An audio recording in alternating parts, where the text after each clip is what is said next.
In this video, we'll review how to find all the major components of a quadratic function, as well as how to graph a quadratic function. Here we're given f of x equals negative 2x squared plus 5x plus 3.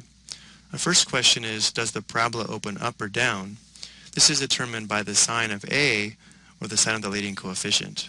Here a is equal to negative 2, and since a is negative, the parabola opens down. Next, we're asked to determine the equation of the axis of symmetry. For this, we use the equation x equals negative b divided by 2a. Again, a is equal to negative 2, and b is equal to positive 5. So our equation will be x equals negative b divided by 2a. Well, b is equal to 5, and a is equal to negative 2, so we have 2 times negative 2. So here we have negative 5 divided by negative 4, which will be positive 5/4. So the equation of the axis of symmetry is x equals 5/4. Next, we're asked to determine the coordinates of the vertex. Remember, the vertex lies on the axis of symmetry, so the x-coordinate of the vertex will be 5/4. And then to find the y-coordinate, we need to determine f of 5/4, or substitute 5/4 for x into our function. So f of 5/4 is equal to negative 2 times 5/4 squared plus 5 times 5/4 plus 3. Well, 5/4 squared would be 25/16, so we'll have negative 2 over 1 times 25/16 plus 5 over 1 times 5/4 plus 3. Here a factor of 2 simplifies. This simplifies to 1, this simplifies to 8. So now we have negative 25/8 plus, this is going to be 25/4, but to have our common denominator of 8, this is equal to 50/8 plus 3 is equal to 24/8. So now we have a common denominator of 8. We'll add the numerators. Negative 25 plus 50 is 25, plus 24 is equal to 49. So the y-coordinate would be 49/8. We will convert this to a decimal when it comes time to plot the point. Now we want to find the x and y intercepts of the graph. So to determine the x-intercepts of the function, we're going to set y, or f of x, equal to 0 and then solve for x. So we want to solve the equation 0 equals negative 2x squared plus 5x plus 3.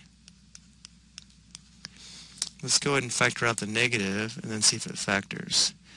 Factoring a negative out, it's going to change the sign of all of the terms. So we'll have 2x squared minus 5x minus 3.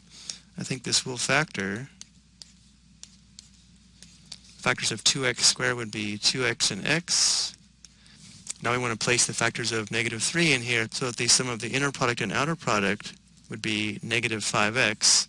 So we'll put minus 3 here, that's negative 6x. Positive 1 here, plus 1x does equal negative 5x. So this product is equal to 0 when 2x plus 1 equals 0, or when x minus 3 equals 0. So here we'd have x equals negative 1/2, and here we'd have x equals 3. These are the x-intercepts. We do want to express these as ordered pairs. So there are two x-intercepts. One of them is negative 1/2 comma 0, and the other one is 3 comma 0. Now to determine the y-intercept, we want to set x equal to 0 and then solve for y, or solve for f of x. Well, if we set x equal to 0, notice how we would have 0 plus 0 plus 3. So the y-intercept is just the point 0 comma 3. So when we have a quadratic function in this form, the y-intercept is always just going to be c. Now let's take all this information onto the next slide and continue. Now we want to graph this function. Let's take a look at the information that I provided here from the previous slide. Notice for the equation of the axis, x equals 5/4, I converted this to a decimal. 5 divided by 4 is 1.25, which again is the x-coordinate of the vertex, and 6.125 is equal to 49/8, which was the y-coordinate of the vertex. Let's start by sketching the equation of the axis of symmetry, which is x equals 1.25, somewhere in here.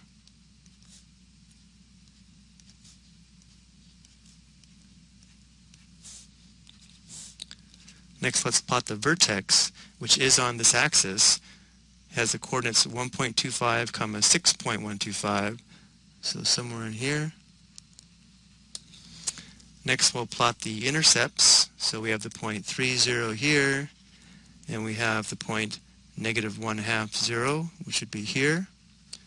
Notice these 2 points are equidistant to the axis of symmetry. And then we know that the y-intercept is the point 0, 3, which should be this point here. There must be a mirror image on the right side of the axis of symmetry, so there must be a point somewhere in here. And this is more than enough information to sketch a nice graph of our function. It will look something like this.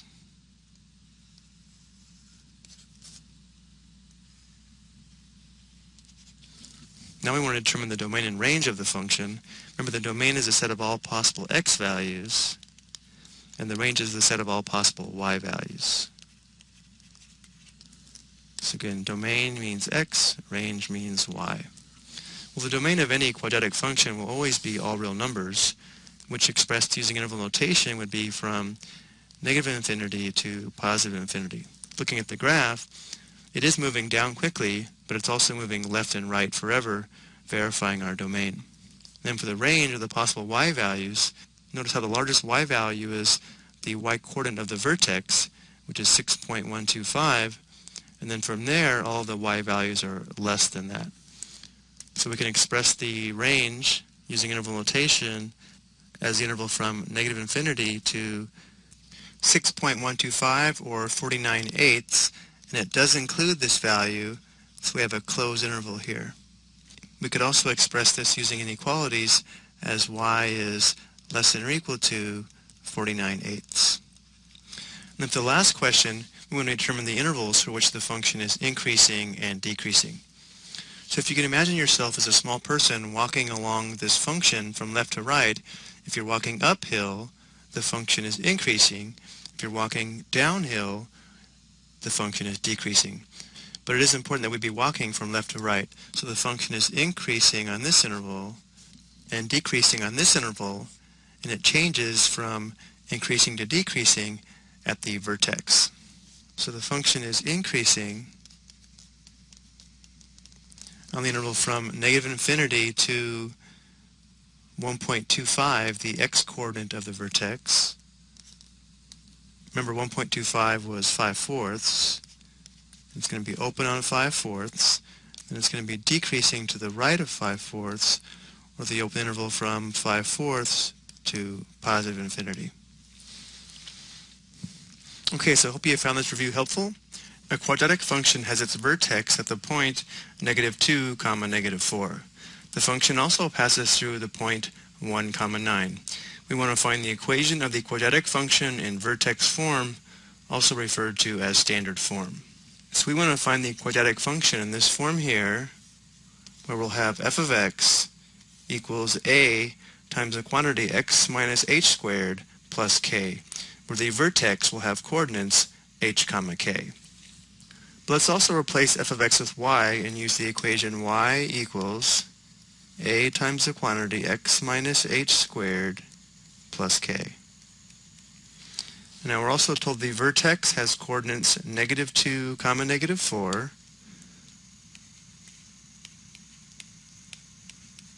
And the function also passes through the point 1, 9.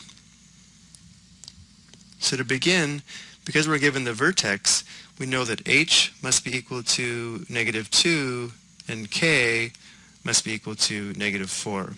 So for the first step, let's perform these two substitutions into our equation.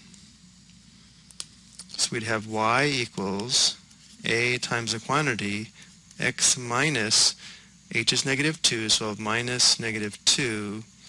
We'll simplify this in a minute, squared, and then plus k where k is negative 4. Let's go ahead and simplify this. Minus negative 2 would be plus 2, so we have y equals a times the quantity x plus 2 squared. And then instead of writing plus negative 4, let's just write minus 4. Notice in this equation we have three unknowns. We have x, y, and a. But we also know the function passes through the point 1, 9, which means x equals 1 and y equals 9 must satisfy this equation. So now we'll substitute 1 for x, 9 for y, which will allow us to find the value of a, which will give us the equation of our function. So again, using the point 1, 9, we would have 9 equals a times the quantity x plus 2, which would be 1 plus 2 squared minus 4. So we'll have 9 equals, this is going to be 3 squared or 9. 9 times a is 9a minus 4. We'll go ahead and add 4 to both sides of the equation. That would give us 9a equals 13. Last step, divide both sides by 9. So we have a equals 13/9, which is the last thing we need to find the equation of our quadratic function. We'll just take this equation here and substitute 13/9 for a, and we'll also replace y with f of x. So our quadratic function would be f of x equals 13/9 times the quantity x plus 2 squared, and then minus 4.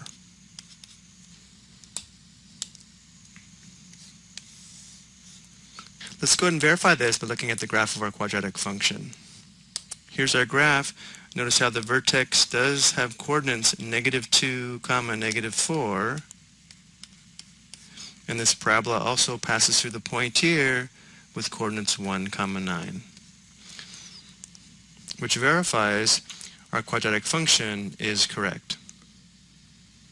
I hope you found this helpful.